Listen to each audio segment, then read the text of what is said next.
5 reasons why this is your next hotel in Universal City, Japan.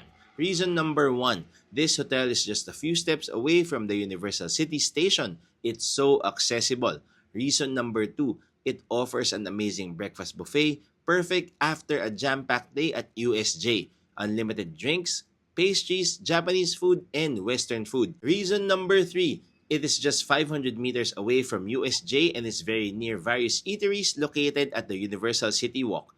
Reason number 4, facilities. It has its own coin laundry area and its own onsen for men and women. Perfect for a relaxing evening after going around USJ. Reason number 5, room rates start around $100 plus a night only. Considering its location, amenities, and room size, this is such a bargain. On your next stay at the Universal City, Japan, make sure to book a stay at the Singularity Hotel and Sky Spa. We had a great time there and we highly recommend this awesome hotel to you. Book this hotel now by scanning this QR code that will lead you to our Klook Creator Shop. For more food and travel videos, make sure to follow us. That's it. Thank you for watching.